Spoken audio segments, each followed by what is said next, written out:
Vamos lá, boa noite a todos, sejam todos muito bem-vindos.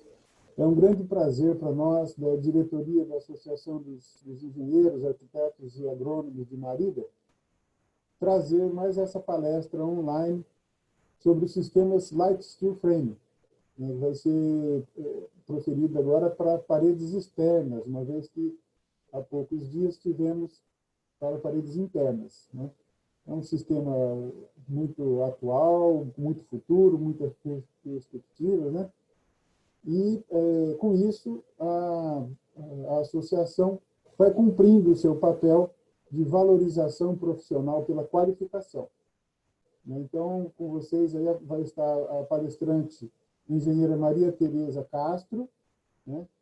Mas antes nós vamos, então, assistir um vídeo da nossa parceira CREA, né? Um vídeo institucional. Obrigado a todos pelo prestígio, né? E boa palestra a todos. Bons trabalhos.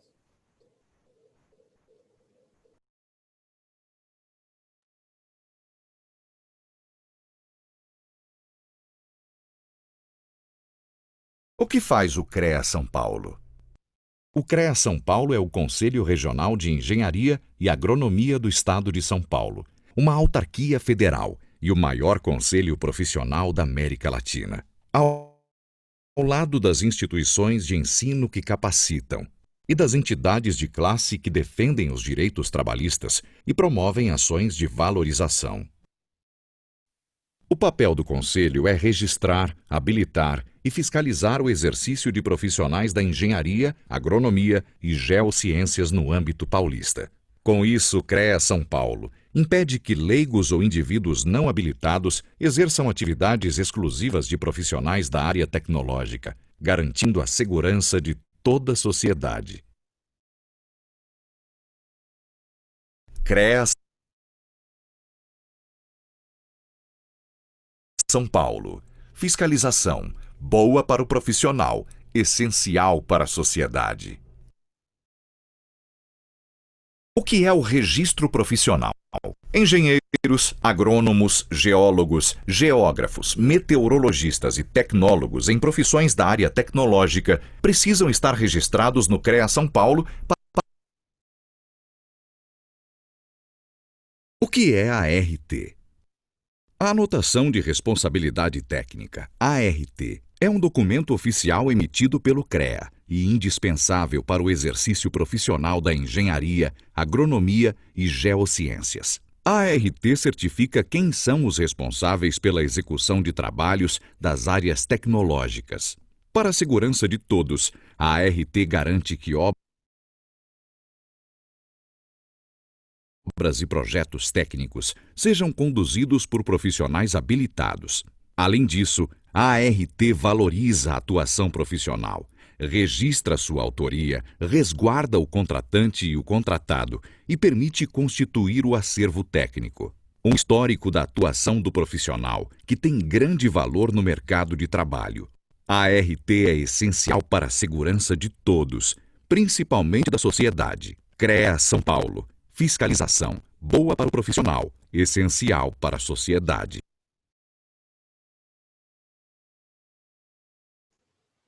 Ok.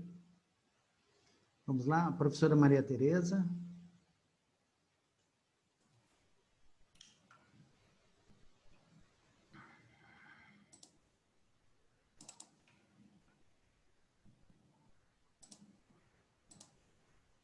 Olá, boa noite. Boa noite. Creio que todos estão me ouvindo, certo? Sim, estamos ouvindo. Ótimo. É um prazer estar aqui com todos. E, mais uma vez, eu tive o prazer de estar com todos agora, faz alguns dias atrás, conversando sobre o sistema drywall para construção interna de paredes a seco, e agora nós vamos ter a oportunidade de conversar sobre o nosso sistema também de paredes a secos para exterior. É um prazer novamente estar com vocês. Espero que seja do agrado esse conteúdo. Eu vou pedir... apenas acho que a sua câmera está desligada. Será? Eu acredito Opa. que sim. Não, não. Agora, que estranho. Eu estou com ela ligada. Select, choose video settings, integrate. Francisco, deve ter algum problema no Zoom. Porque eu estou com ela ligada. Na verdade, está tudo liberado. Estranho. Mas tudo bem, professora. A Vamos lá. Está ok. Nós estamos conseguindo na tela, né? Perfeito. Deixa eu ver se eu encontro alguma outra coisa aqui que eu possa... Não, tá Embaixo ali ligado. onde tem um Start Video, né? Só a única Isso, coisa. exato. Já estou nele. Exatamente.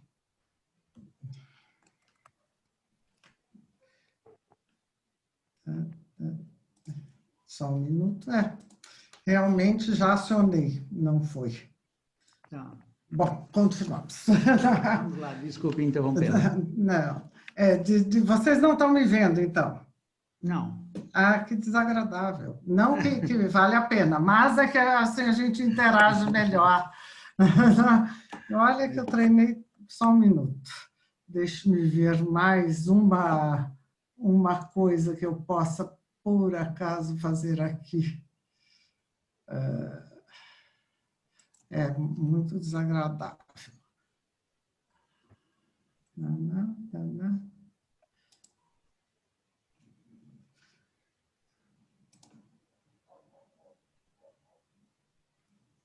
E não entra mesmo. Sim, agora você desativou a sua câmera, agora tenta ativar novamente, por gentileza. Isso, pois é, eu ativo e, opa, e ela não vai da mesma forma. Pronto, ela está ligada aqui. Tereza, Francisco, deixa eu interromper um pouco. Sim. Francisco? Sim, senhor Akira. Eu sempre recebo o sistema para eu entrar via notebook pelo e-mail, e dessa vez não me enviaram. Eu tô pelo celular, aparelho celular. Tá. Houve falha dessa vez. Ok, vou verificar com a Rebeca, inclusive, amanhã, então. Eu recebi pelo e-mail, exatamente. Tá. Uhum. Estranho. Bom, seguimos. Voltando aqui, é uma pena realmente não vê-los. Mas nem tudo pode ser. A apresentação está correta. Ótimo. Uhum. Perfeito. Então, vamos lá.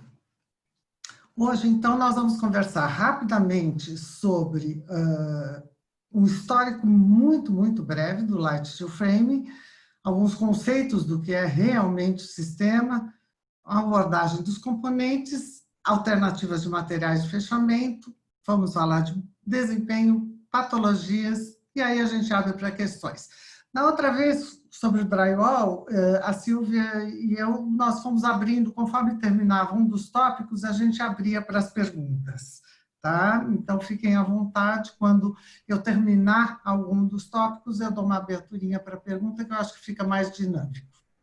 Okay? Eu estou aqui, tá? Oi, Silvia, tudo bom? Tudo eu bem? Não estou aparecendo hoje. Para quem eu falei boa noite, não estava, boa noite novamente, né?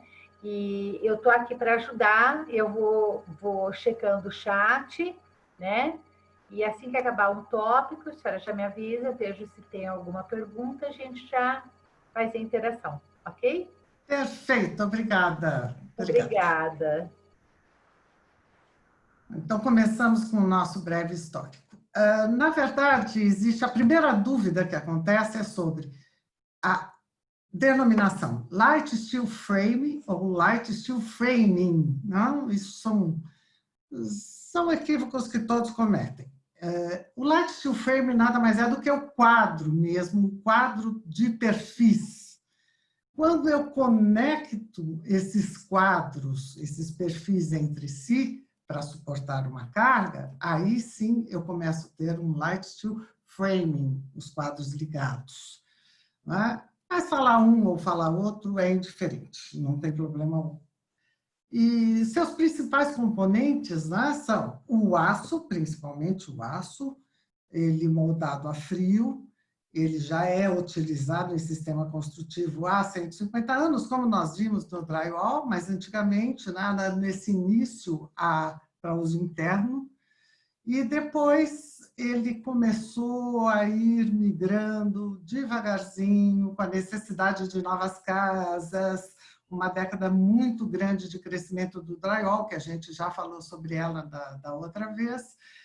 Ele foi ganhando consistência, novos códigos de construção foram sendo escritos, estabelecidos, e aí, finalmente, a partir dos anos 60, a gente acaba tendo um sistema amplamente desenvolvido para uso externo e interno de construção a seco.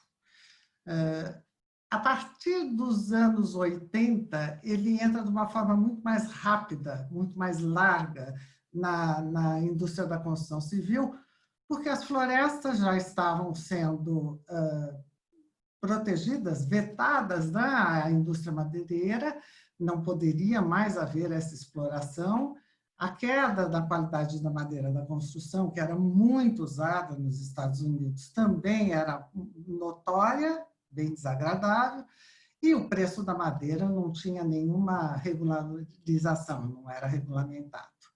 Então, o light steel frame, a partir dos anos 80, ele cresce muito, muito, muito, muito. Por quê? Porque a gente começa a agregar a essa estrutura de aço chapas mais modernas, chapas mais duráveis, chapas mais fáceis de serem instaladas, que é o caso das chapas cimentícias, que já existiam, mas eram antigamente usadas para os sistemas internos, e as chapas de gesso revestido por fibra de lã de vidro, que também nós já temos agora no Brasil. Então, com isso tudo, o que a gente pode dizer sobre o sistema Light Steel Frame? Nada mais é do que um sistema construtivo que utiliza aço galvanizado como seu principal elemento estrutural. É o aço que é o estrutural. Não são as chapas, não são outras partes que compõem a edificação. E esse aço estrutural tem baixo peso e gera significativamente, ele baixa significativamente o peso da edificação. Falar de vantagens, eu acho que a gente falaria a noite inteira sobre isso. Viabilidade de cálculo, coisa que não acontece, não acontecia com a madeira necessariamente, que ela não tinha sempre o mesmo desempenho, a mesma qualidade, os mesmos valores, né, de parâmetros de desempenho. Com o aço, eu consigo calcular. Tem uma execução muito rápida, então eu giro muito mais esse mercado. A mão de obra é mais especializada, o que também é um benefício. Nós, engenheiros, somos valorizados, os montadores são valorizados, todos que fazem parte da cadeia, né, recebem uma valorização muito boa. Por quê? Porque a exigência para esse sistema é de uma mão de obra mais especializada. Com tudo isso, a gente reduz custos e ganha em segurança. Agora, como facilitar tudo isso? Por que no Brasil está demorando tanto para isso começar? Na verdade, a formação de associações de classe, né, o nascimento de associações de classe é muito importante, porque só com ele a gente consegue estabelecer um padrão, né, e buscar padronizações cada vez maiores, né, para o sistema, certificações, alastrar, divulgar as informações e, de certa forma, estabelecer um controle de tudo isso. Então, nós vimos aqui no Brasil o avanço do drywall muito rápido, não rápido necessariamente, mas mais consistente, com a fundação, com a associação, a criação da associação drywall. Isso facilita muito. Infelizmente, nos sistemas de light steel frame, para uso externo, não existe ainda nenhuma associação. É uma coisa que nós estamos buscando. Mas já existem grupos escrevendo a norma, o que já é um grande avanço. Então, já estamos buscando padronização. Bom, outra outra forma de citar os nossos sistemas externos, tá? Para construção a seco são nomenclaturas universais internacionais, DEFs e EIFs. O que é o DEFs? O DEFs nada mais é do que um sistema de vedação externo com acabamento direto. Ponto. O que significa? Eu tenho minha estrutura metálica, aqui é quem comanda tudo, meu frame em aço. Tem uma placa interna vedando essa parede do lado interno da edificação. Tem um isolante acústico, térmico e acústico. Uma manta hidrófuga, que nós vamos falar sobre ela. A nossa placa cimentícia, e aqui começa a diferença entre os dois.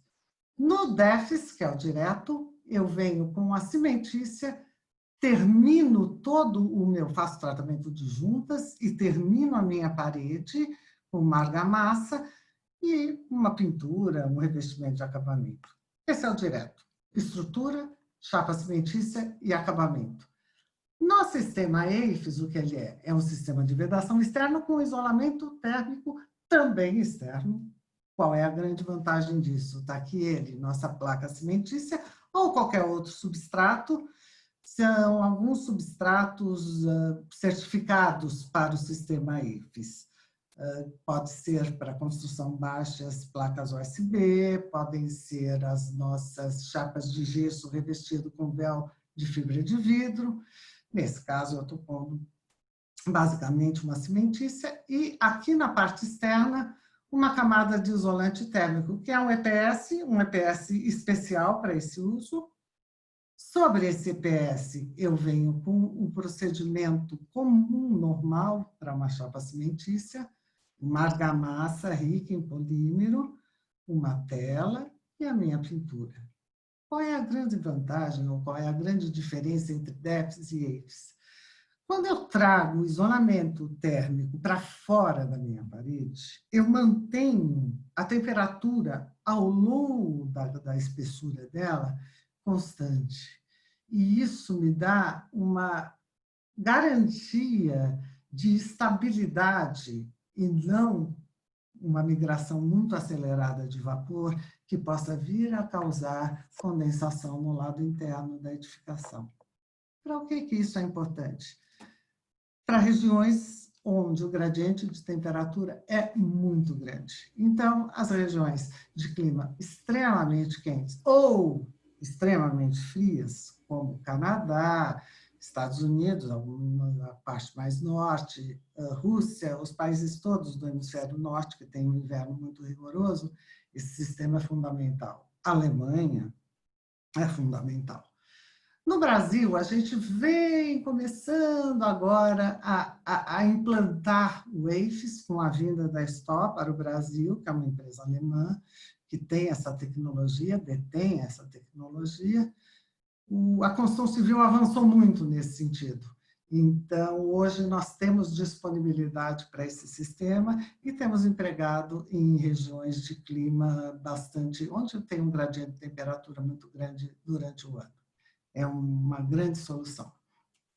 Além da economia que dá em ar-condicionado ou qualquer climatização, né, do ambiente. Então, vamos voltar só no nosso light steel frame. O que é perfis de aço galvanizado, painéis pré-fabricados que fecham isso, trato as juntas desse painel, eu visto isso, né? As chapas externas nada mais são do que a roupa, não é nada estrutural, é só a roupagem da minha edificação, e dou um acabamento de superfície, tenho telhado, enfim, todas as outras utilidades agregadas. E ao ter uma cavidade formada, né, nessa parede, eu ganho a possibilidade de fazer o desempenho, de criar soluções para ter o desempenho que eu quero em cada local da minha edificação. Eu tenho uma cavidade, eu posso tratá-la com material isolante térmico, se eu quiser um conforto térmico maior, acústico, fogo resistente, fogo retardante, né? Ou tubulações, se é um hospital que eu preciso passar uma série de tubulações, a grande vantagem é ter essa cavidade à disposição. É muito prático. Então, nesse ponto, eu já acabo a nossa introdução. Eu não sei se alguém quer fazer alguma colocação. Silvia, fica à vontade. Por enquanto, no nosso chat aqui está tudo ok, não tem ninguém fez nenhuma pergunta, né? Acho que a gente poderia prosseguir, caso haja alguma pergunta sobre esse breve histórico, a gente responde no final, pode ser? Perfeito, vamos lá. Vamos falar um pouquinho mais sobre os componentes. Obrigada, Silvia. Bem, vamos começar seguindo a montagem da parte mais inicial, a fundação. A fundação é muito simples. O dimensionamento dessas fundações é realmente bastante simplificado. Por quê? Porque eu tenho uma edificação leve sobre ela. Não? Então, eu preciso tomar os cuidados de conhecer bem o solo em questão, definir as minhas cargas todas e executar esse dimensionamento da maneira usual. Normalmente, o mais usual para sistemas em light to frame residencial, ou edificações até seus 3, 4 andares, é um radier. E hoje em dia a gente tem usado muito, é possível usar e executar um radier protendido, gerando o quê? Um grande bloco monolítico, interessantíssimo para você ancorar a estrutura de light steel frame nele. E aí eu tenho algumas condições, uma delas é o concreto, tem que ser um concreto usinado com um mínimo de 30 megapascal. Aqui começamos a entrar nós todos engenheiros, né? De novo, essa base, essa fundação, ela pode ser de outros tipos, sapatas, outras coisas. Ela vai ser calculada, ela vai ter um engenheiro responsável por ela, é valorizado esse trabalho. Então, cada etapa precisa de uma qualificação técnica. Então, sai fora a construção autoral, que cada um constrói da maneira que quer, em residências, eu estou comentando, e entra a necessidade de um apoio técnico maior. Não porque seja complexo, mas sim porque existe responsabilidade. Só por isso. É um sistema industrializado, então exige isso. Aí, depois da nossa fundação preparada, vocês podem observar aqui é um radier bastante grande. Eu sempre faço a parte onde eu vou ancorar os perfis, guias, a minha estrutura, os quadros metálicos, um pouco mais alta do que a minha base do radier ou do que o nível externo, né, dessa minha edificação. Eu não quero que eu tenha nenhum risco de entrada de água por esse encontro estrutura radier, estrutura piso. Tá? Eu garanto isso elevando a estrutura. E depois a gente vai mostrar o detalhe. A chapa que fecha isso tudo, ela desce um pouquinho mais e até funciona como um elemento de escape de águas.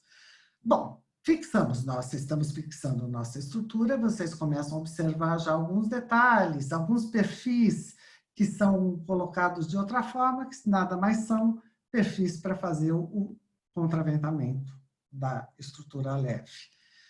Eles são formados a frio, são galvanizados, têm uma necessidade de uma camada de zinco bastante rica e tem, por definição, por especificação, obrigatoriamente que ter uma resistência variada, claro, eu posso usar 230 MPa, 280, mas enfim, eu começo a trabalhar com um perfil estrutural. Eu tenho como projetar de acordo com a resistência do perfil. E o recobrimento de zinco também é adequado para a região do país que eu vou estar atuando. Então, tudo isso é importante, porque, como a gente falou, não é uma construção aleatória, é uma construção que parte de cálculo, ela parte de coisas constantes, produtos padronizados. E esses produtos eles são vendidos com identificação e certificação. Quer dizer, não existe como isso não estar correto, a não ser quem venda não na forma oficial. Aí é um risco comprar um material que não seja distribuído da maneira oficial, mas existe a identificação e certificação, porque a responsabilidade da estrutura, da estabilidade total da minha casa, dessa edificação, está neles. É importantíssimo. E eles têm que durar muito tempo. No mínimo, hoje em dia, a norma de desempenho pede, no mínimo, 50 anos. Então, nós temos que estar prontos para isso. Normalmente, a diferença dele para o perfil de drywall é a espessura da chapa. Eu já começo no drywall, eu vou com 0,5 milímetros de espessura.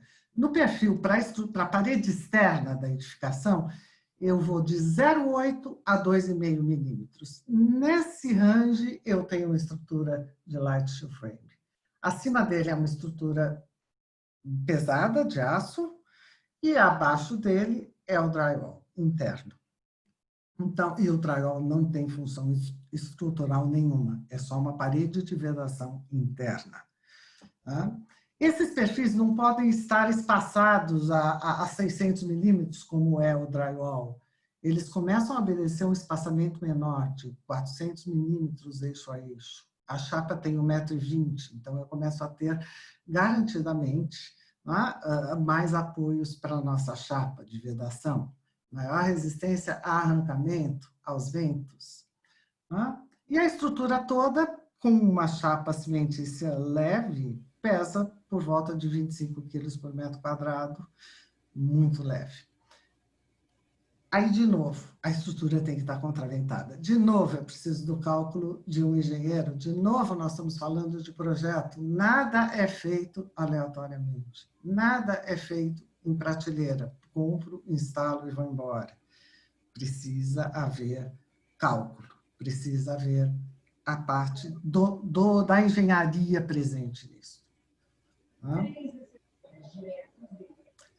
Bom, como eu vou fixar esses perfis? Na verdade, eles são montados com perfis horizontais, que a gente chama de guias, guia superior, guia inferior, e perfis montantes. Eles têm algumas características diferentes, que não é a espessura da chapa, nem o tratamento, mas sim a forma geométrica deles. O perfil montante tem uma aba a mais, como nós vimos no anterior, e que me dá maior rigidez.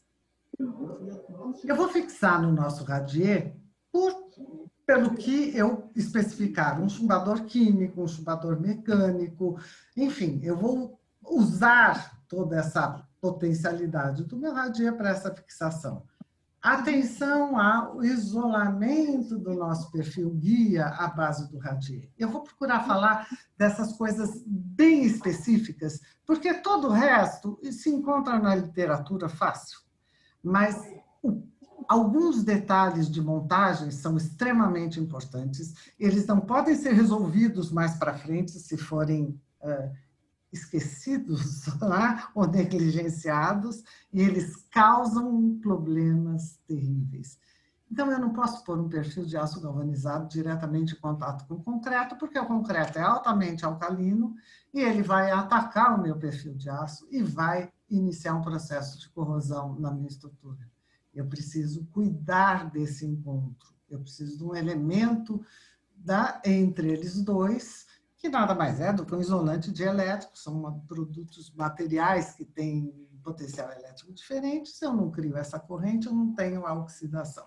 Então, importantíssimo. Ninguém fala muito sobre isso. Na verdade, eu acho que todos os fornecedores para elementos de steel frame nunca falam sobre o conjunto e a interface entre cada um dos componentes, e isso é fundamental. Então, eu vou procurar pegar mais por aí. O resto fica mais fácil de descobrir com a literatura. Então, eu preciso isolar essa minha guia direto do concreto. Eu já subi um pouco esse ponto de apoio da minha estrutura, então eu não vou ter risco de águas por chuva, inundação, qualquer coisa, dificuldade de escoamento, de águas entrarem por aí. Esse isolamento já me dá uma impermeabilização. E, dessa forma, eu começo a partir com a minha estrutura de uma maneira firme. Como eu conecto o meu montante à nossa guia? Eu poderia ter somente uma cantoneira, ok. Mas se eu tiver uma área de muita exposição ao vento, eu preciso aumentar muito o número de parafusos nessa conexão. Então, eu preciso de uma cantoneira grande. E aí nós temos o que a gente chama de conector, que é exatamente uma peça executada padrão, é uma peça padrão, e que permite eu colocar um número de parafusos suficientes para essa ligação de acordo com o meu cálculo. E não se esqueça, eu vou ter essa fixação a cada 1 metro. Embora os meus montantes estão a cada 40, eu vou ter essa fixação a cada 1 metro, 1,20 m nesse caso. Eu vou fazer os 3 módulos. Então, é bastante simples e bastante padronizado. Tá? Então, eu tenho aqui, como a gente mostra um pouquinho mais de longe a estrutura, eu já tenho ela com alguns contraventamentos, já tenho a estrutura na sua parte sendo acabada, vedada. Tem um outro caso, numa região bastante fria, de toda a estrutura contraventada, tá? Ela está segura para a execução de todo o contraventamento. Tem o telhado, que a gente não vai falar especificamente hoje por falta de tempo, mas que também é feito em perfis e que recebe uma telha cerâmica, uma telha tipo shingle, uma telha metálica, uma telha em fibrocimento, enfim. Então, o sistema é muito simples. Então, contraventamento, que a gente bate tanto nisso. Por quê? Porque essa minha estrutura está sujeita exatamente a esse tipo de instabilidade. É um painel? É uma caixa? Se eu não contraventá-la... Pernambuco? Oi? Pois não? Eu entendi que estavam me chamando. Se eu não contraventá-la, eu vou correr um sério risco de não ter estabilidade na minha edificação e causar uma série de problemas a esse revestimento externo. Tá? Então, ele vai ser feito de acordo com alguns critérios. O mais comum é esse tipo de CAR, que a gente chama contraventamento em CAR, que é feito nas áreas estudadas no projeto, pelo próprio perfil do Light Steel Frame, bastante prático e eficaz. Outra parte muito boa para contraventamento são as fitas metálicas e as chapas de Cusson. Ela pode estar em X ou ela pode estar em V. Eu sempre vou ter uma condição de aparafusamento muito boa delas e elas me dão uma condição de contraventamento excelente. E existe uma coisa no mercado brasileiro que não dá para entender o porquê que o mercado adotou isso, mas existe o uso do OSB entre a estrutura de Light Steel Frame e uma chapa cimentícia, que é tido como um excelente contraventamento. E isso, graças a Deus, não foi aprovado na norma. Por quê? O OSB não contraventa essa estrutura? Sim, ele contraventa, ele colabora com esse contraventamento. Verdade, claro, sim. Só que o OSB é um material executado a partir da madeira. A vida útil dele não pode ser estabelecida com o mesmo rigor que nós conseguimos estabelecer em outros materiais, porque a madeira nem sempre tem as mesmas propriedades, mesmo ele sendo um painel.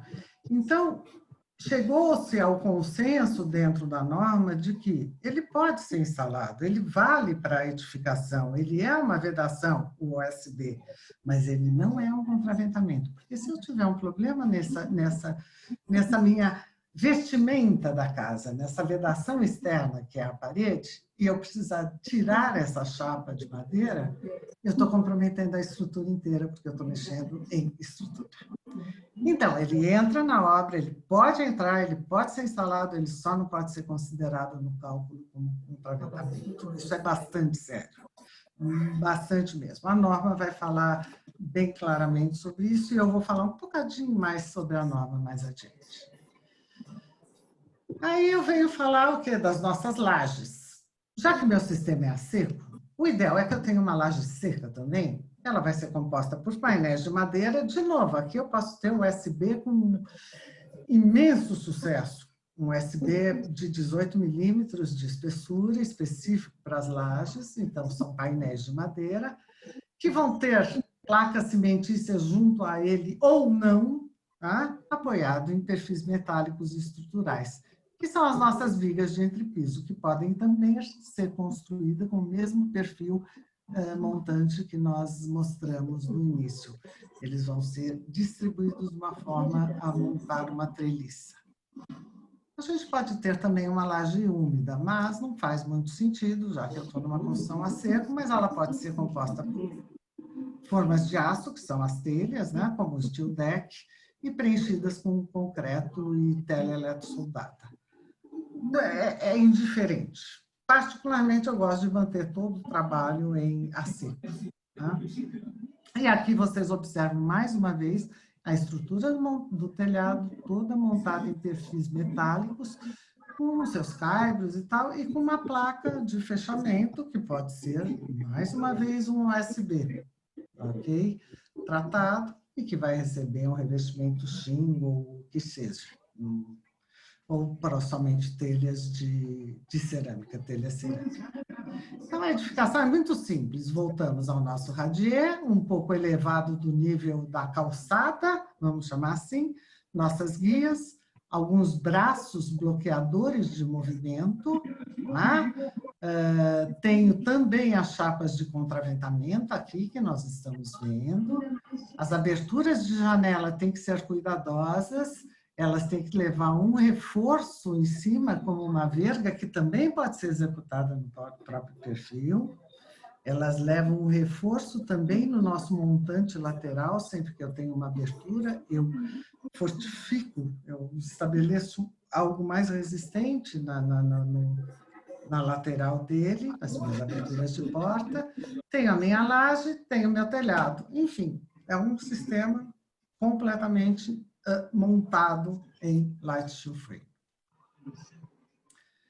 Aí a gente começa a ir para a vedação. Agora começam a entrar alguns complementos. Na verdade, eu vou acabar falando aqui hoje um pouco mais das chapas cimentícias, que são bastante comuns nesse tipo de edificação, mas poderiam ser outros materiais que eu também comento mais adiante.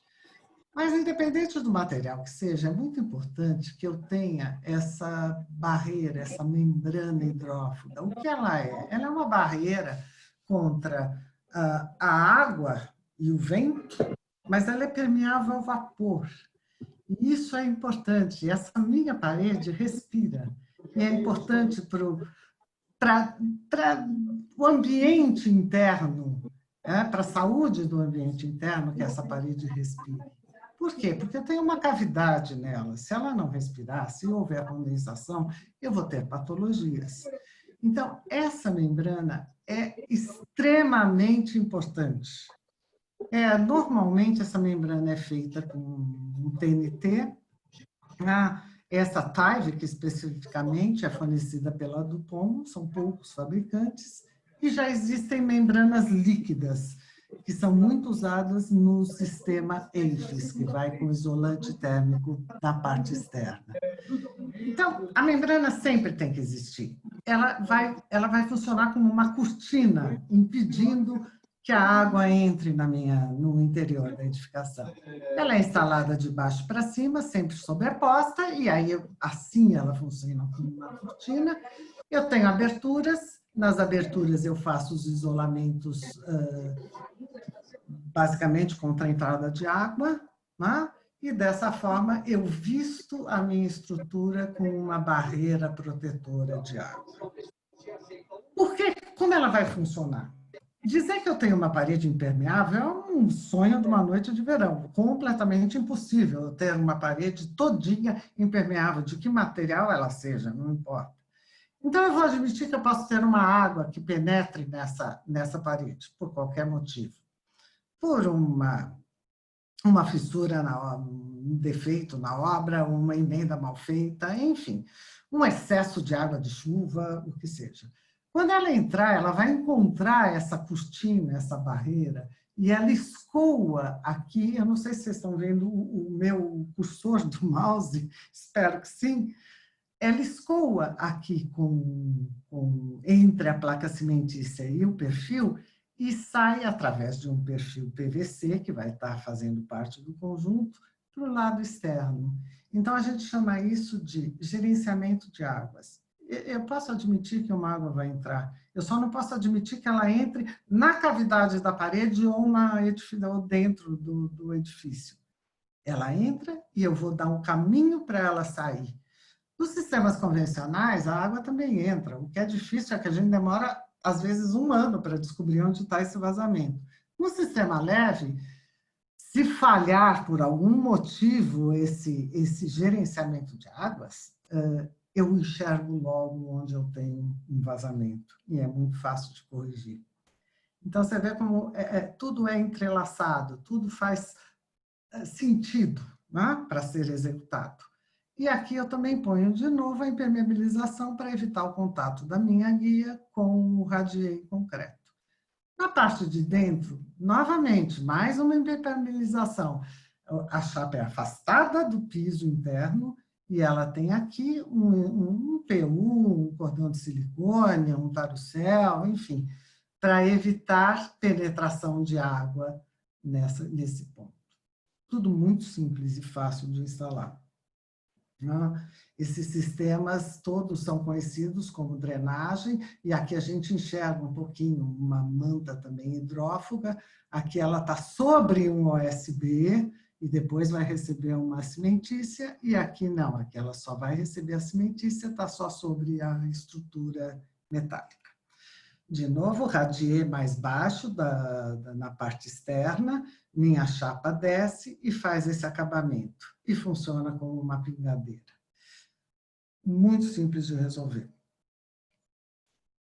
Aqui a gente nota já uma construção, na verdade, a construção inteirinha em perfis metálicos do Light Steel Frame pode ir até 5 andares. Já existem locais que estão fazendo com 7. Aqui no Brasil, a norma vai sair para 2 andares. E mais do que isso, é uma definição de projeto. Se o engenheiro projetar para 5 andares esse sistema todinho com perfis em Light Steel Frame, ok. Não vai existir uma norma, mas o projeto permite. A RT será do engenheiro. Mas até 2 andares, com certeza, a norma já vai dar esse respaldo.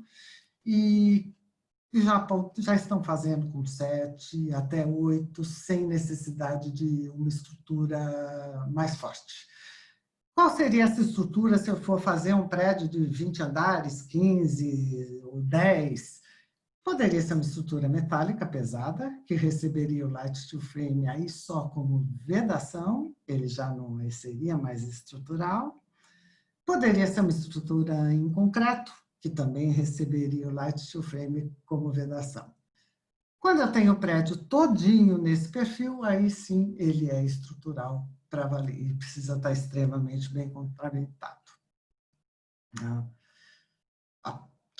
Chegamos em mais um capítulozinho. Eu estou tentando ir mais ou menos depressa, porque tem tanta coisa para falar que dá até pena de perder. Silvia, se precisar me interromper, fica à vontade. Já estou interrompendo. Por favor. Bom, o Eduardo pediu a informação sobre a empresa alemã, que você citou logo no início. Uhum. Certo. O nome dela é Stoll STO. Eles estão nesse mercado há mais de 150 anos, né, essa empresa, e eles detêm, vamos dizer, o sistema EIFES de revestimento e aplicação, que pode ser aplicado até sobre a alvenaria comum, convencional, ou sobre os sistemas de Light Steel Frame. Então, é STO. Um pouquinho mais adiante eu vou falar de alguns painéis, eu acho que eu vou mostrar, vai aparecer o logo deles, porque é o sistema deles. Tá? O engenheiro Fauner Saia, diz o seguinte: desde quando o engenheiro mecânico tem atribuições para cálculo de fundações do concreto armado? Porque foi citado que seria o engenheiro civil e o engenheiro mecânico responsáveis pelas obras, né? Eu acredito que deve ter sido nessa parte. Isso. Na verdade, alguns tipos de CREA, principalmente mais no passado, que é o caso do meu, por exemplo, tem liberdade ou capacidade ou autorização, vamos dizer, para a construção de até 2 andares. E aí, desde a fundação, o cálculo da fundação e todos os outros cálculos, mesmo na edificação convencional. Tá?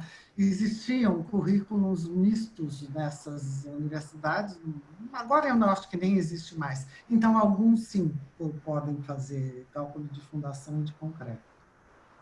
Uma parte só, por favor. Pois não. Eu sou conselheiro do CREA São Paulo e o engenheiro mecânico não tem atribuição para isso. No CREA São Paulo.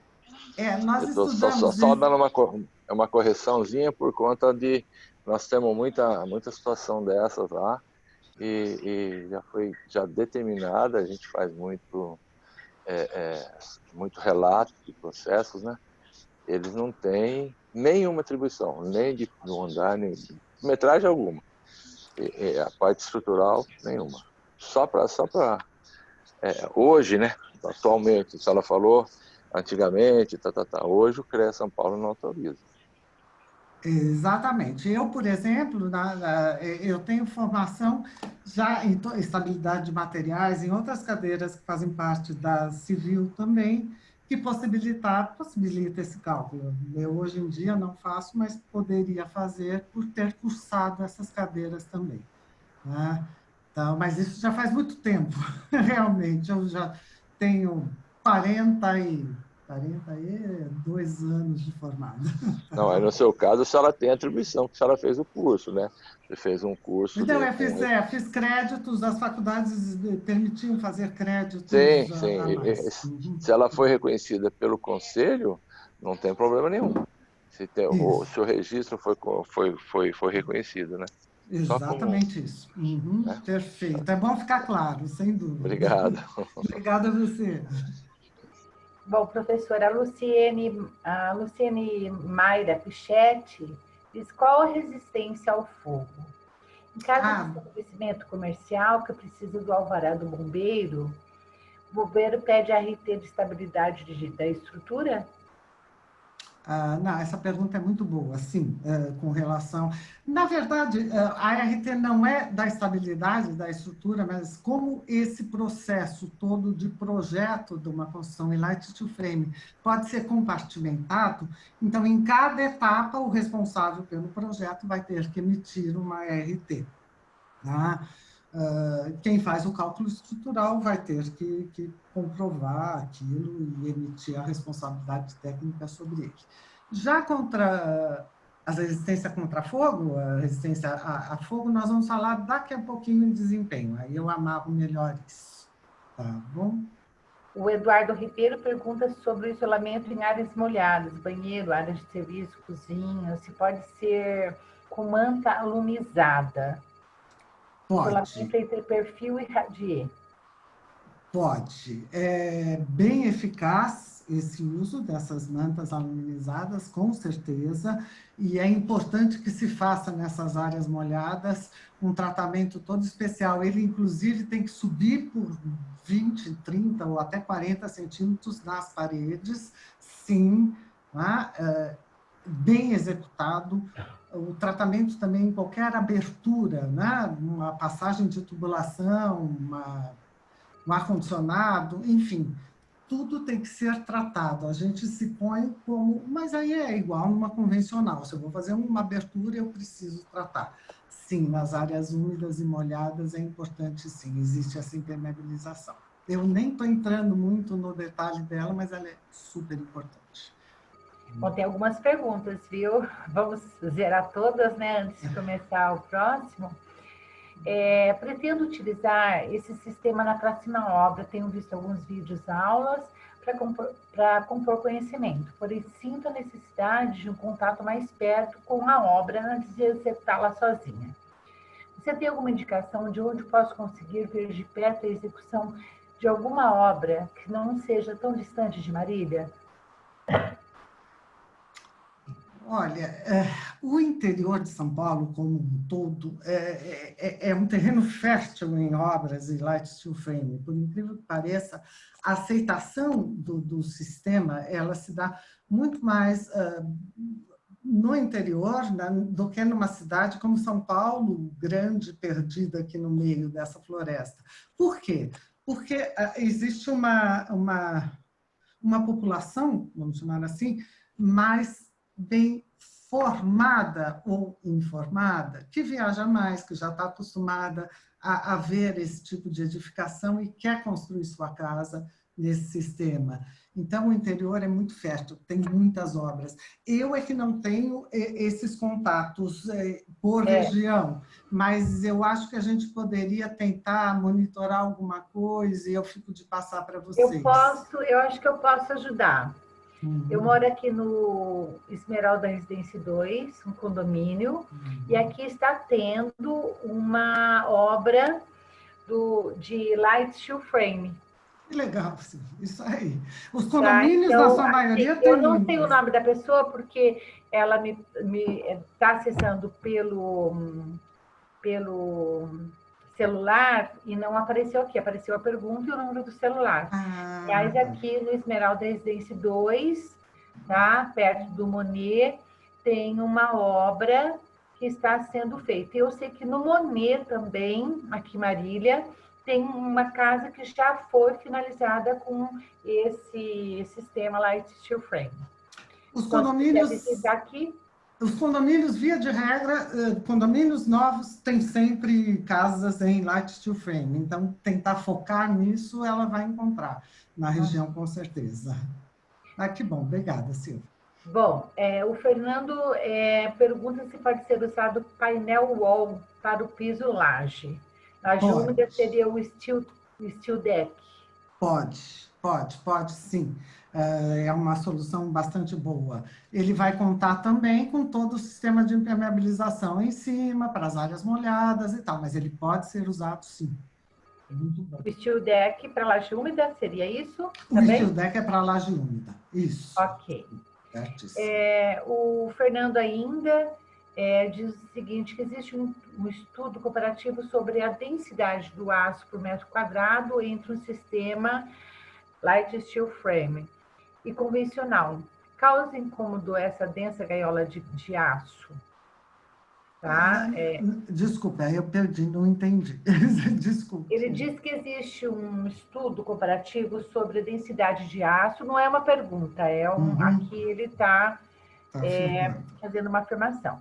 Existe um estudo comparativo sobre a densidade de aço por metro quadrado entre um sistema light steel frame e o convencional. Causa incômodo essa densa gaiola de aço. Tá? Entendi. Tá, ok. Sim, em termos de utilização de aço, no light steel frame o aço predomina, mas não deve ser tão distante, se a gente contar com toda a parte de estrutura também que vai dentro das colunas de concreto, das vigas, talvez não seja muito longe. A única, talvez, o desconforto que para ele possa causar essa gaiola, né? Na verdade, ela é muito fácil de ser montada e muito rápida, então acho que isso compensa o ter o aço ali. Não vejo como uma desvantagem. Mas sim, é basicamente o aço. Não tem concreto ali para suportar a estrutura. O Matheus Henrique Abreu Moreira, ele fala que a utilização desse tipo de construção na América, principalmente nos Estados Unidos, além do isolamento termoacústico, é por causa de não ferir tantas pessoas caso haja furacões ou tornados? Você sabe que sim, essas casas, em termos, esse tipo de construção, como ela é uma construção menos rígida, tá? Ela é toda articulada, ela suporta mais essa ação de tornados, ventos muito fortes, ela tem uma resistência muito grande. Tanto que na América do Sul, o país que mais utiliza esse tipo de construção é o Chile. Por quê? Porque ele está numa zona de terremoto. E num dos últimos terremotos que teve, o México, na América do Norte, também já usa bastante. Num dos últimos terremotos que teve, as construções da parte mais afetada, né, pelo evento, as construções convencionais todas ruíram. Existiam algumas construções em steel frame que simplesmente não aconteceu nada. Então, é verdade, como elas são menos rígidas, elas têm uma resistência maior a esse tipo de agressão. Sim. É bem interessante.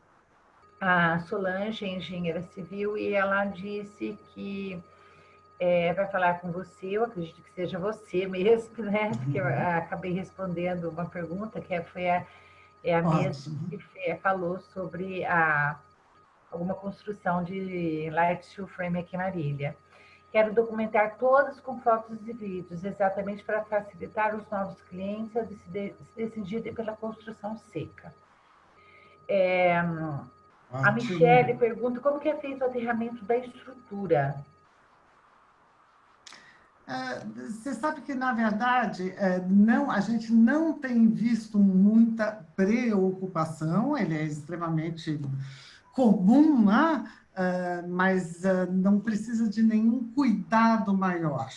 Né? E também é uma coisa interessante, o aterramento é extremamente simples e a parte toda de interferência nos sinais, na verdade, toda essa transmissão sem fio, não atrapalha em nada. Ao contrário, como é menos massa, você tem uma eficiência maior. Então, às vezes, não existe nem a necessidade de pôr muito multiplicadores para o Wi-Fi, porque é muito mais fácil essa divisão, essa distribuição com o Light Steel Frame. Mas é comum também o aterramento. O Alexander pergunta quanto às descargas elétricas. Como fica? Talvez a mesma coisa, né? Na verdade, deve ser aterramento que ele está comentando. Deve ser. A necessidade no aterramento, como a gente acaba fazendo nas nossas instalações também elétricas, do convencional. Deve ser isso. Bom, professor, acabou por enquanto. Vamos mais um bocadinho, então. Vamos lá. Eu já basicamente adiantei todo esse capítulo de vedações do que é a nossa roupa. Essa vedação é só para proteger mesmo contra frio, chuva, vento, invasão. Mas o fato é que, com ela, eu posso ir agregando as características de desempenho que a gente precisa. E como eu posso fechar essa estrutura, esse esqueleto de aço, né? De perfis metálicos? Eu posso usar madeira, painéis ou lâminas de madeira. Nós podemos usar PVC em formas de brises ou de sidings, ou brises de madeira também, siding de madeira também. Painéis em plástico reciclado, chapas de fibrocimento, chapas de gesso revestido, que é o que nós falamos, que é do sistema EIFES, ele casado com poliestireno expandido, e aqui no Brasil estão indicando, o fabricante de gesso revestido com fibra de vidro indica o seu uso sem o isolante por fora. Basicamente, eu tenho trabalhado com o isolante EIFES. E as chapas cimentícias? Na verdade, eu posso construir uma casa até de papel, se assim for o meu desejo, vamos dizer, eu só quero, não vai ter chuva, eu quero somente um papel. Ok, tudo pode ser usado para revestir uma estrutura metálica. Só tem que se partir exatamente do que eu quero, que desempenho eu quero para aquela parede, para aquela vestimenta, e como eu vou projetar as minhas cargas para aquele revestimento externo. Né? E o que é importante mesmo para valer, eu acho que desse é o recado mais importante. como todo sistema é industrializado, eu vou escolher uma vedação para essa estrutura de acordo com alguns aspectos. Às vezes é a logística para eu chegar com o material em determinada região do Brasil, outra vez é o desempenho que eu preciso, outra vez é o clima daquela região, outra vez é a cultura, o custo, a mão de obra disponível. Enfim, eu vou ter uma infinidade de opções para escolher para o meu projeto. Mas é muito, muito, muito importante que qualquer sistema que seja o escolhido, o especificado, que estejam em parceria com o fabricante desse sistema, desses componentes, para que ele dê todos os dados para o cálculo e que tudo saia dentro do rigor de projeto que cada material exige. Os materiais não têm comportamento igual, as chapas cimentícias não são todas iguais, os grises não são, as regiões do Brasil não são, as nossas regiões climáticas são malucas de imensa, o nosso país é continental, o regime de ventos no nosso país é muito maior do que estão nas isopletas que estão sendo usadas, a gente sabe. Então, tudo isso vai ser levado em consideração. Então, o sistema escolhido, o material escolhido, junte-se ao fabricante, exija do fabricante as informações corretas para o seu cálculo ou para o desempenho que você espera do material. Isso é super importante, os fabricantes estão preparados para isso. Não invente, não existe improviso nisso. E também não existe usar o componente, o parafuso de um com a chapa do outro, com a massa do outro. Não dá para montar Frankenstein. O desempenho não vai ser o mesmo e não vai ser garantido por nenhum dos fabricantes. Tá? Bom, esse pedaço eu vou até passar um pouquinho mais rápido, porque são os mesmos cuidados quando eu faço um chapeamento do que eu tomo com o nosso gesso interno. Nunca eu deixo uma abertura, eu faço sempre a chapa em forma de C, para que eu não tenha uma região aqui que é crítica em termos de escoamento de tensões, eu não tenha uma junta. Porque, evidentemente, se eu sobrecarregar essa junta, ela é um ponto frágil, eu vou ter uma fissura. Então, é importante distribuir bem as minhas chapas, sempre cortando de maneira a não conter nesses pontos, nesses vértices, encontro de chapas. A mesma coisa para a porta, a mesma coisa para as chapas em si, que elas tenham as juntas desencontradas, para eu não dar um encontro de 4 emendas, e sim de 3. Eu estou distribuindo melhor a tensão dessa forma. E algumas chapas podem ser usadas na vertical e na horizontal, outras não. Por isso que é importante saber do fabricante como eu vou usar aquela chapa específica que eu escolhi. Da mesma maneira, os parafusos. Dependendo da região que eu estiver, eu preciso garantir que esse parafuso vai ter uma resistência à corrosão bastante grande. Então, para áreas marítimas, eu tenho que ter o parafuso indicado para aquela chapa, para aquele metal especificado com um revestimento de proteção contra a corrosão bastante grande, 720 horas de teste de salt spray, que é o teste específico para isso. Para áreas rurais, 240 horas. Então, você vê, é o mesmo parafuso. Se você olhar o parafuso, você nem descobre qual deles é, mas eles têm tratamento diferente e resistência diferente. Portanto, na hora que eu vou construir num lugar altamente agressivo, eu vou buscar o fabricante, vou pedir para ele a característica do parafuso que eu preciso. Tá? E um parafuso que vai fixar uma determinada chapa cimentícia não fixa outra, não entra na madeira, ou não é específico para o aço. Quer dizer, equilibrar isso só o fabricante.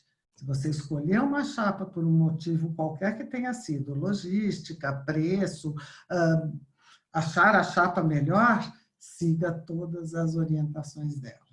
O espaçamento entre os parafusos é mega importante. Cada fabricante também tem a sua recomendação. Né? E até o aparafusamento, a velocidade de aparafusamento é importante. Eu estou procurando falar as coisas realmente pequenas, porque são nelas que a gente não tem a informação. Se eu for com uma parafusadeira numa rotação muito alta, por exemplo, para o gesso, eu tenho 4.750 RPMs para fixação do parafuso. No light steel frame, o ideal é trabalhar com uma velocidade por volta de 2.500 RPM. Por quê? Porque eu vou estar usinando aquela espessura de perfil com fios de rosca para suportar o arrancamento dessa placa numa condição de vento muito grande, por sucção. Então, eu preciso garantir que eu não estou só rompendo o meu perfil, eu estou usinando fios de roscas na espessura do meu perfil, do meu metal. Por isso que também ele é mais espesso do que o de drywall, para que ele tenha essa condição de fixação. Não só a estabilidade dele, ou a resistência, mas também a condição de aparafusamento. Então, você vê que é detalhe ridículo, porém, muda tudo na sua edificação. Parafuso correto, velocidade correta de instalação, tratamento contra a corrosão correto. Né? Espaçamento também. E para panos muito grandes, para fachadas enormes, ou nem tanto, né? Algumas até a cada 10 metros quadrados, eu preciso prover um local para que essa tensão possa escoar. É uma estrutura leve, é uma estrutura sujeita a tensões, e eu preciso fazê-la escoar. Então, eu crio juntas de dilatação. Isso é extremamente importante. Então, além do tratamento de junta, que eu vou dar um aspecto monolítico para a minha parede, vou esconder a emenda da chapa, ok? Eu preciso, num dado momento, criar juntas de dilatação para esse sistema funcionar de uma maneira boa. Existem algumas chapas que distribuem de uma maneira muito uniforme por toda a superfície dela a capacidade de escoar tensões. Existem outras que não, que acumulam mais nas bordas. Então, cada uma vai ter sua característica e de quanto em quanto tem que pôr uma junta de dilatação. Tá? Mas é importante considerá-la. Normalmente, a gente cria essas juntas, junto com a arquitetura, de uma maneira esteticamente bacana, aproveitando frisos, aproveitando janelas, portas, enfim. É fácil de criá-las e escondê-las. Né? E aí, por cima disso tudo, eu posso pôr o que eu quiser. Pedra, cerâmica, madeira, fórmica, tintas e texturas. Porém, cuidado, tintas e texturas à base de água. Tintas à base de solvente causam um problema muito sério, porque essa parede respira. A tinta à base de solvente, ela vai ter, vamos dizer, a volatização, né, do veículo é de uma maneira tão forte que ela fecha os poros da onde está ancorada essa tinta. Então, aí eu perco toda a respirabilidade da minha parede. Então, tintas e texturas à base de água, de preferência uma base acrílica, nunca diferente disso. E existem tintas de imensa respirabilidade, mas elas têm silicato de potássio, e isso eleva um pouco o custo dessas tintas. Elas acabam sendo usadas mais em obras de restauro do patrimônio histórico, elas são bastante seletivas pelo custo. Mas existem empresas que fazem, que compõem as tintas, às vezes para uma obra especial, vai pôr um pouquinho menos de silicato de potássio do que é usada no restauro de edifícios históricos, mas ele vai existir lá e vai ter uma respirabilidade. Vernizes, alguma coisa que queiram também, sempre à base de água. Nunca, nunca, nunca, em hipótese nenhuma, à base de solvente. Isso gera patologias pavorosas. E as pedras também existem limitações de peso de acordo com cada sistema, e isso é importante salientar. Se eu comecei um projeto, se está definido um determinado revestimento, ele é calculado com isso, não adianta, no meio do caminho, depois da casa pronta, querer mudar. Então, eu fiz que ia ter uma pedra com 10 quilos por metro quadrado, e depois me vem com um castelato de 35 quilos por metro quadrado. Não foi considerado, não pode ser instalado. Não se faz qualquer coisa. Você pode até projetar com uma folga, caso o seu cliente diga que quer mudar essa fachada toda hora. Ok, você vai projetar, mas, via de regra, ele vai ser projetado de acordo com o acabamento especificado. Então, é seríssimo. Um corte típico, só para a gente relembrar: perfis, barreira hidrófuga, chapa, uma tela de reforço que é para facilitar a distribuição de tensões, uma argamassa, este tipo de chapa pede isso, algumas podem não, outras talvez não peçam, uma argamassa de regularização. Teoricamente, o sistema acaba aqui, a parte de acabamento vai ser de outro fornecedor. Então, eu tenho um para o aço, um para o isolante, um para a barreira, este outro que compõe esse sistema da placa, da vedação, e o acabamento. Então, você vê, por isso que precisa da responsabilidade de cada fornecedor. É uma cadeia de fornecedores. Eu digo que isso é um carro. Um carro, uma montadora, ela só monta o carro. Ela tem seu número de fornecedores credenciados e todos respondem junto pela qualidade do produto, né, do carro. E aqui o painel, que era uma coisa que eu queria muito mostrar para vocês. Eu posso levar esses painéis pré-montados, montá-los em fábrica ou num canteiro, se eu tiver espaço e assim quiser, e levá-los pronto. Posso levar um caminhão, né? Uma série de painéis. Eu vi uma vez uma carreta grande nos Estados Unidos levando um hospital pequeno, todinho estava em cima de uma carreta. Eles vão ser ancorados na estrutura da edificação, por um sistema comum de conexão, e as juntas desses painéis vão ser tratadas para não haver infiltração, com um PU específico para isso. A grande vantagem disso seriam áreas com muita dificuldade de entrada de material e de execução da obra, com pouco canteiro, eu já trago isso pronto, elevo na madrugada e não preciso estar atrapalhando o fluxo daquela região durante o dia.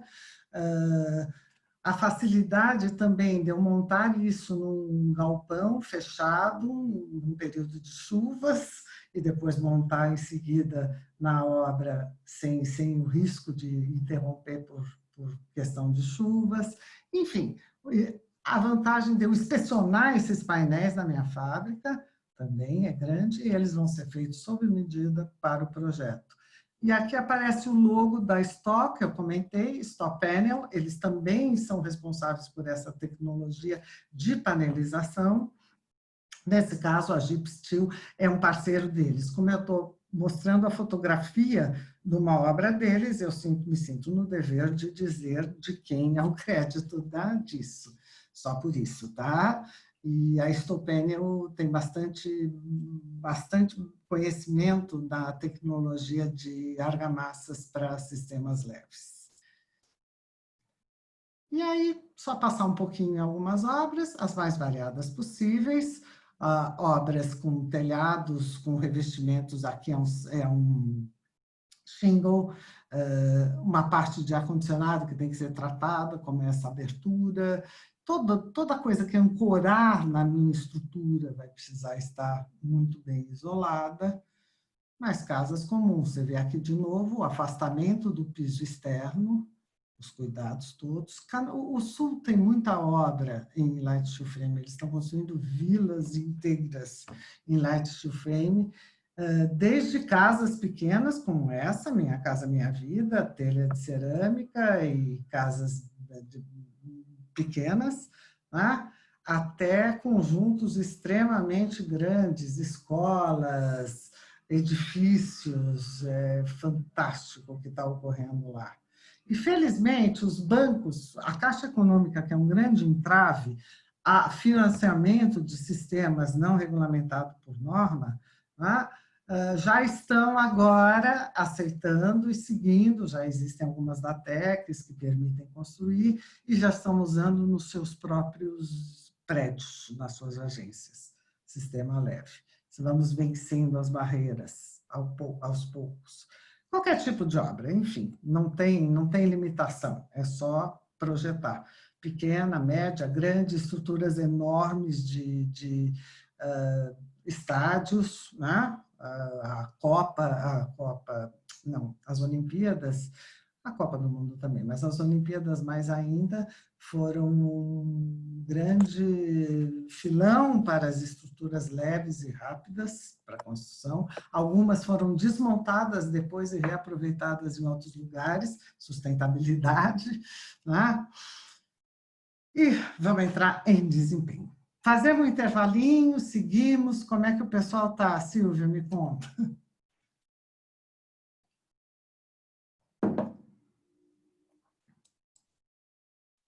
Oi? Silvia saiu? Silvia saiu. Por favor. Fazemos um intervalinho ou seguimos? Acho que podemos seguir mais um pouquinho.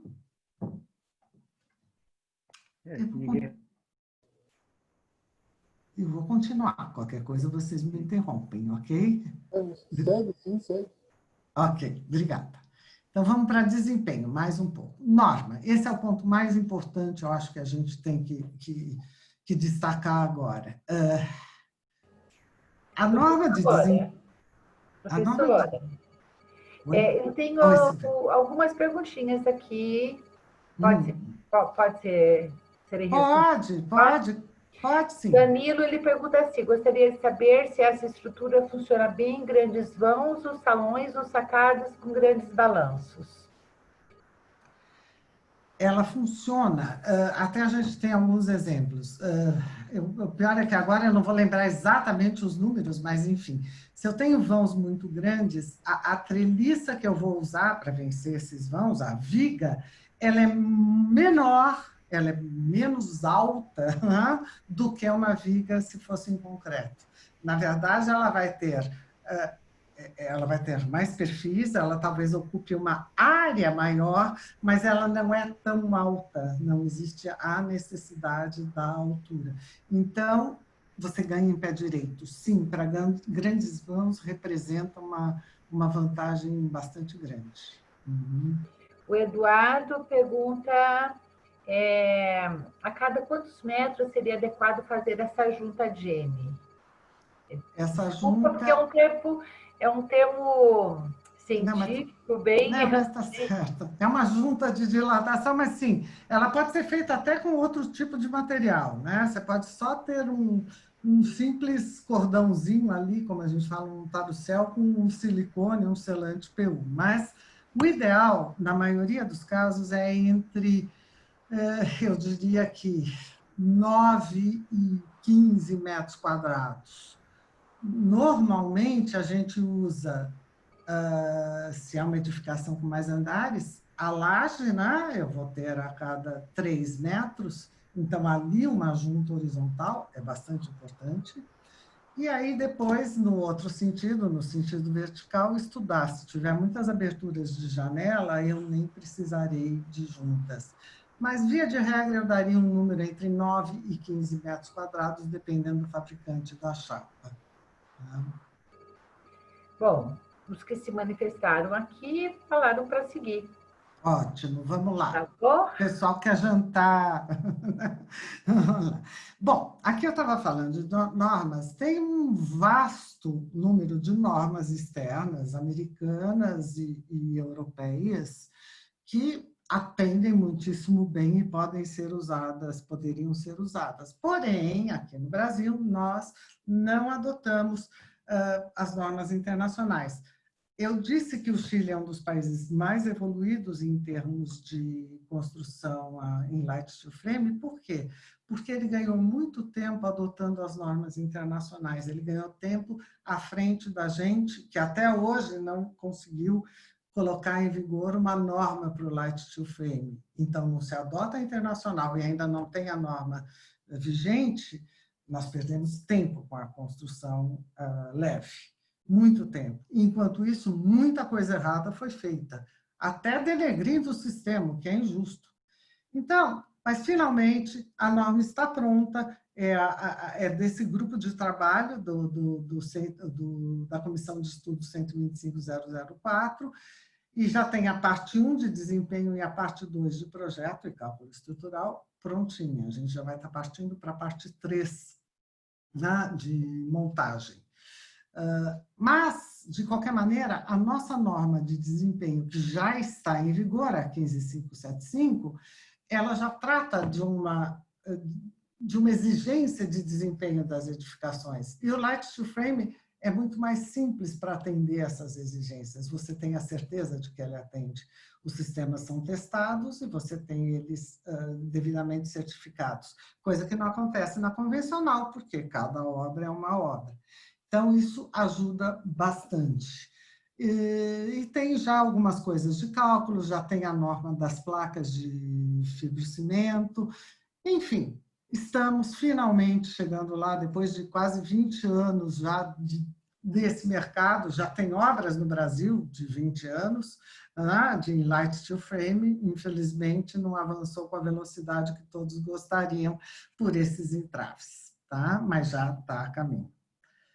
E desempenho, vamos falar dela. Eu posso fazer uma parede com resistência ao fogo até de 4 horas. A grande coisa, a grande vantagem é eu vou colocar essa parede exatamente no local que eu preciso dela.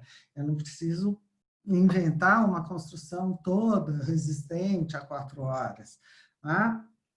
Então, é muito simples, é muito fácil de atestar.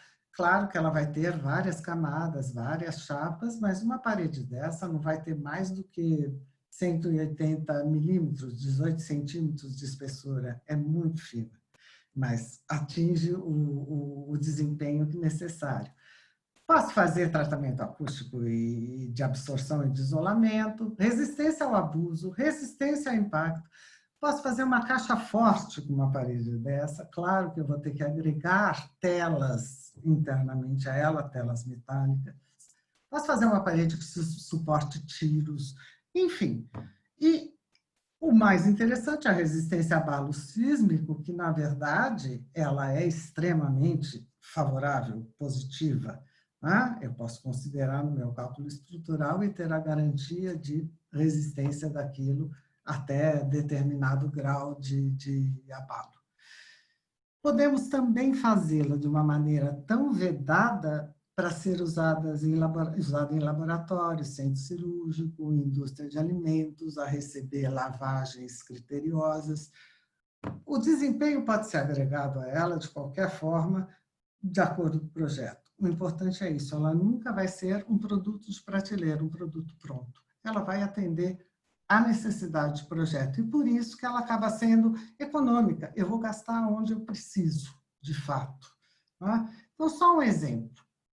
Essa é uma montagem de 6 polegadas, 6 e 5, 30, 15 centímetros. Né?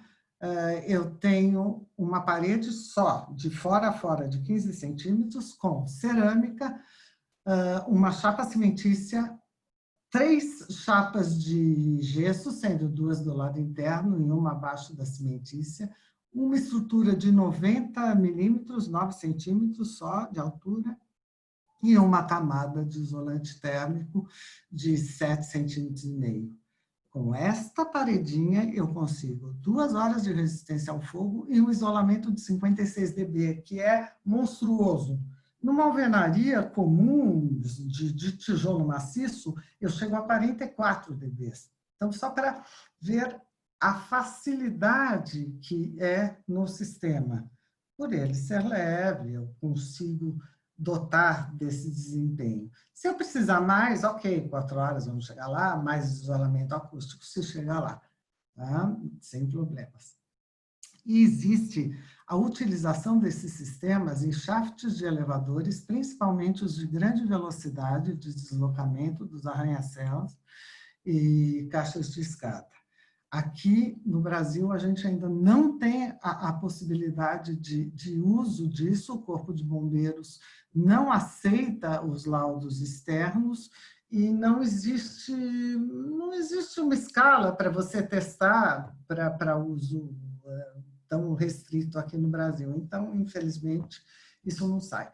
Tá?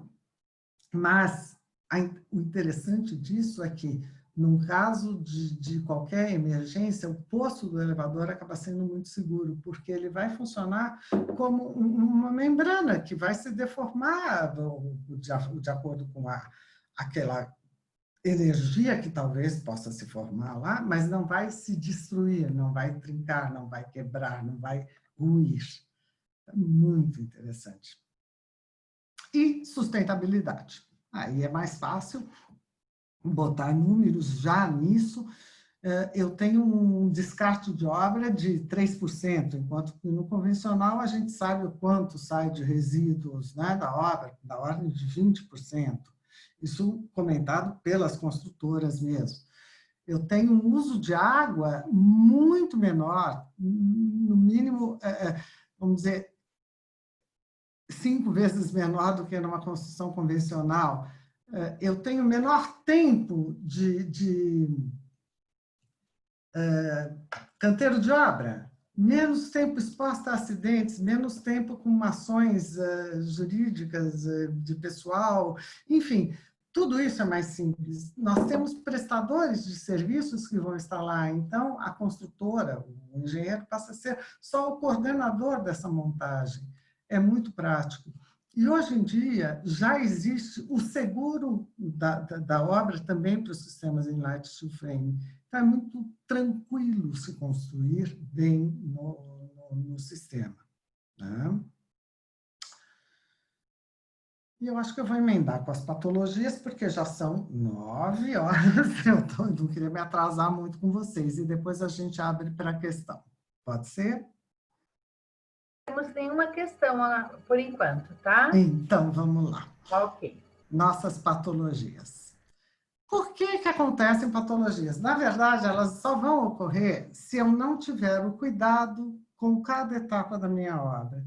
Se eu não analisei o solo de maneira correta, se eu não projetei a fundação de maneira correta, se eu não calculei a estrutura, se eu não usei a matéria-prima correta, se eu não montei corretamente, tá? Se eu esqueci o contraventamento, ele foi calculado e a montadora não pôs. Eu vou ter patologias se eu falhar no parafusamento, se eu falhar nas folgas exigidas de montagem, que são muito simples de serem cumpridas, se eu falhar na preparação dos materiais e tempo de cura. Por exemplo, eu vou bater uma massa para tratar as juntas. É importante dar 15 minutinhos dela, depois que eu bati, para ver a reação química entre aqueles componentes todos. Sabe? É só um cuidado, não se perde tempo com isso. Mas é importantíssimo para o desempenho. Eu faço perícias técnicas também em edificação, em construção de light steel frame. E eu posso garantir 99% das vezes pela falta de projeto, que é o mais importante, né? Não se tem projeto. Então, o material chega na obra e a equipe de montagem faz o melhor que ela pode fazer com ele, mas não tem projeto. Então, até existe o cálculo da estrutura. Isso é feito. Então, aquele material chega calculado, mas todo o resto chega sem a menor orientação. Então, falta de projeto. Essa é a grande causa. Uso de material não certificado, não correto. Misturar materiais. Isso dá patologia, porque o desempenho fica sendo outro. E, infelizmente, infiltração. Porque a infiltração, ela deteriora, mas ela não vai derrubar a casa, mas ela deteriora e ela é vista rapidamente. Então, a gente tem que seguir a receita do bolo e se colocar no lugar da água quando está montando e projetando para fazer aquela água que, porventura, entrar, sair sem causar prejuízo. Só isso. Não existe patologia além disso.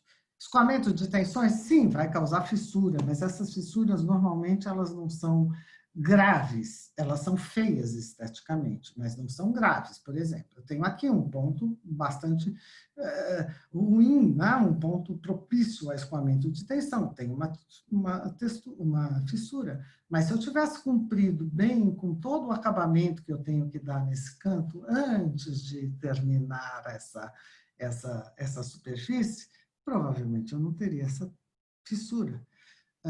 Tenho aqui tiveram, eu até salientei a fissura foi dessa forma irregular. Mas o que era isso? Uma obra totalmente aberta, ela ainda não estava nem coberta na ocasião, né? Eu tinha muita coisa descoberta, numa região alta, também aberta, e isto funcionou como uma vela de navio. Então, a chapa foi sacudida e ela teve que apresentar fissura.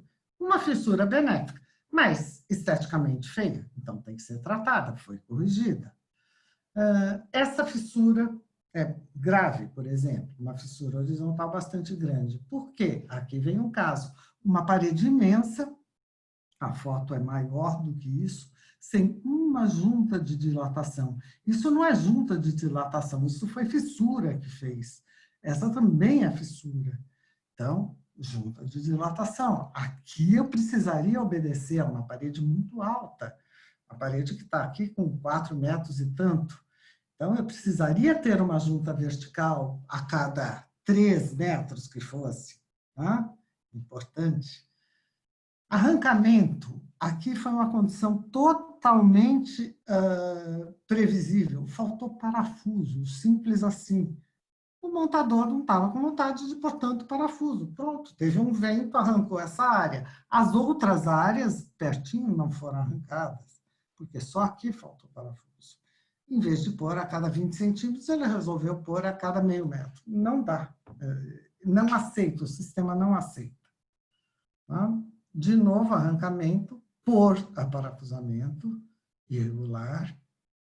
E aqui, o fantasma da infiltração. Nesse caso, é uma estrutura em madeira. Tá? Então, ele vai minando e a madeira ela se deteriorou mais rapidamente. Isso não tem como. Você tem que abrir tudo e refazer toda essa parte, reforçar a estrutura, mesmo de madeira, ela vai ser retirada e relocada, e fechar, e descobrir por onde que entrou a água que não poderia entrar. Todo o sistema deveria ter sido protegido contra essa água, ela deveria ter saído desse ponto, antes de causar esse estrago. Tá? Então, resumindo, né? Dimensionamento, recomendações dos fabricantes, transporte, manuseio e armazenamento correto, ferramentas corretas, acessórios, mão de obra capacitada, isso é que vai me dar a garantia. Como você cuida do seu carro? Você faz as revisões preventivas, você faz os chamados todos numa rede autorizada, é isso. Entenda como um carro que vai ser montado. E é isso. Agora a gente pode aproveitar os minutinhos e conversar mais um pouco.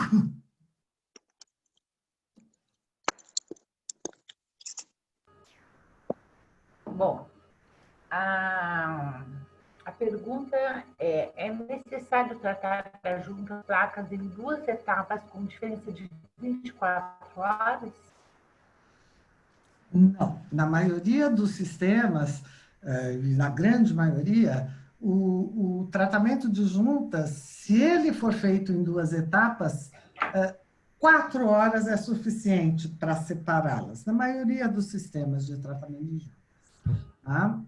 Aí depois, quando você faz de novo toda aquela camada sobre a placa, né, todo o base coat, aí sim eu deixo ele secar por 48 horas no mínimo. Então, se for chover, eu não posso fazer. Isso é bastante sério. Tá? Então, não. Então, na maioria dos tratamentos, 4 horas já é suficiente. Uma pergunta minha. Uma casa, por exemplo, com 2 pavimentos. O isolamento de som dos 2 pavimentos é possível? Por exemplo, eu estou em cima, eu estou pisando com salto, eu vou sentir esse barulho embaixo? Ele é mais fácil até de ser feito no sistema leve, né? De você já agregar pouco material para resolver isso. Por quê? Porque é muito fácil eu isolar a transmissão pela estrutura. Então, eu só preciso isolar a transmissão aérea mesmo. É mais simples. Diferente da estrutura de concreto, que você pode até ter o pavimento superior com um bom isolante, mas a transmissão pelos pilares ainda é muito grande. Então, é mais fácil isolar e é possível mesmo, você pode pular em cima e não ouvir. Dependendo do grau que você quer de isolamento, é possível fazer com várias camadas. E no caso de vento forte, esse pavimento superior, ele vai ter uma oscilação, vai sentir isso, ter um... Não, se você estiver falando de algo como 2 andares, 3 andares, muito difícil você sentir isso. Se a estrutura estiver bem contraventada, você não sente. Agora, maior pode ser que sim, que tenha, tipo 5, 8, 10, pode ser que tenha. Tá? Mas até 2, 3 andares, com certeza, o contraventamento também é simples e não vai sentir. Mas, na verdade, o que você acaba sentindo é quase a mesma coisa que numa estrutura convencional com 20 andares. Você sente também, né? Ou agora que estão fazendo com 40, 50, 70, né? E a estrutura, se ela, por algum motivo, se movimentar um pouco, não, é até saudável, não é tão ruim. Pode ser meio assustador para quem está lá no 72, o piso 72, e sentindo aquilo balançar qualquer que fosse ela. Mas, enfim, 2, 3 andares, não, você não sente nada.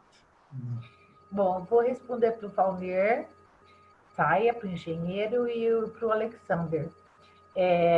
O Valmir disse que chegou um pouco atrasado, mas esse material vai ficar disponível no site da Associação dos Engenheiros. Já respondendo isso para o Alexander também.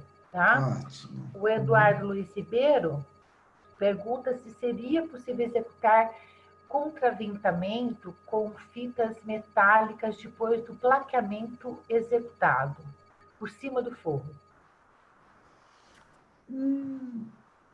Até é possível, mas eu acho que ele vai causar, quer dizer, você vai ter, eu acho que ele não vai ser tão eficiente. Você vai precisar de um contraventamento maior do que se eu tiver direto na estrutura. E então, possível é, mas eu diria que não, eu não recomendaria. Eu precisaria aumentá-lo um pouco em função dessa conexão dele um pouquinho mais afastada da estrutura. Mas possível é. Tirar partido disso, arquitetônico, até é uma coisa bonita, pode ser. Bom, o Gustavo pergunta, o OSB não é um elemento estrutural certo? Existem recomendações de que quando usado o espaçamento a cada 60, necessariamente teria que usar o USB de 11,5. Isso é realmente estabelecido por norma? Essa foi a verdade que foi dita no mercado. De fato, o OSB vai permitir vai permitir um contraventamento dessa estrutura. Ele colabora, sim, porém, a norma não reconhece isso como contraventamento, por um motivo muito simples. A vida útil do OSB não pode ser comprovada.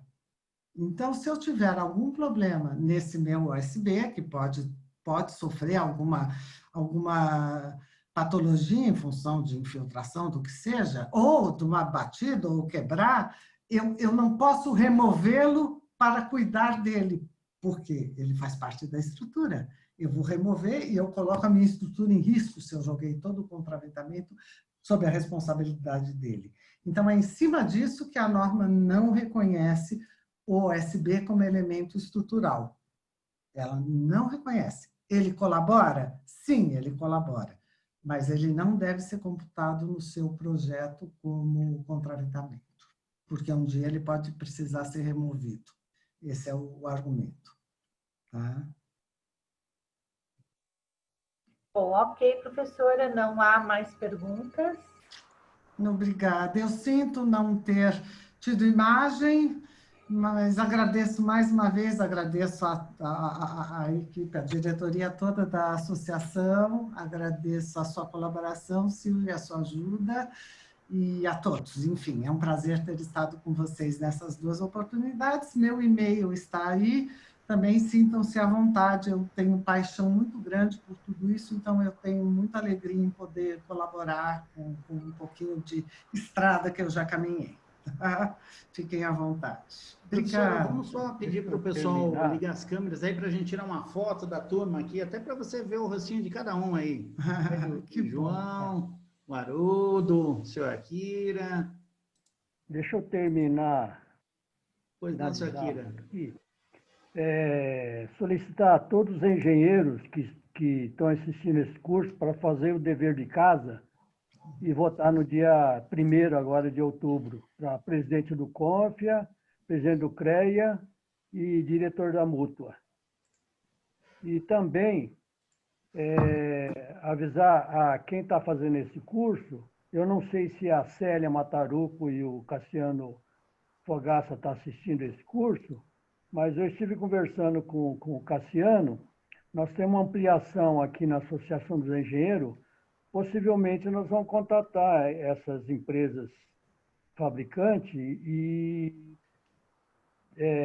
nós temos a opção de fazer essa obra nesse sistema e os engenheiros, o arquiteto aqui de Marília poderá acompanhar essa obra se realmente a gente fechar nesse sistema a construção da ampliação da Associação dos Engenheiros.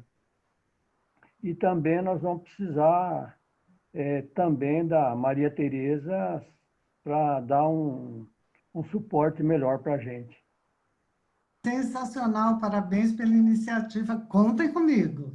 Terei prazer. Obrigada, doutora. Eu agradeço esse curso e você tem outro curso além desses dois que você ministrou? Eu estou começando a montar mas ele ainda não está pronto, infelizmente. Que eu vou começar a tratar um pouquinho mais da parte de acústica enfim, transmissões todas de ruído, mas infelizmente ainda não está pronto. Então tá bom. A gente vai continuar em contato, então. Fico à disposição e agradeço. Mas sobre esse tema também tem muita coisa para a gente trocar ideia. Estou muito agradecida pelo convite e fico à disposição com muita... Quem sabe, após a pandemia, a gente consiga um presencial. Ótimo, vai ser sensacional, é bastante bom. Porque esse eu não consegui nem mostrar meu rosto, me desculpem. Obrigada, doutora Haroldo, agradeço a todos. Obrigada mesmo. Obrigado. Bom, finalizamos agora mais uma palestra da Associação dos Engenheiros. Toda semana nós temos palestras, cursos. É só entrar no nosso site, se inscrever no próprio site. Essas palestras estão sendo online, em função da pandemia. E a EA agradece a todos, a presença de todos, o nosso suporte técnico, Francisco, nosso presidente, Akira Takizawa, acabou de nos falar, o nosso diretor de palestras e cursos, Haroldo Bernardes de Maio, também, né, está aqui conosco, e essa equipe sempre trabalhando em prol do associado.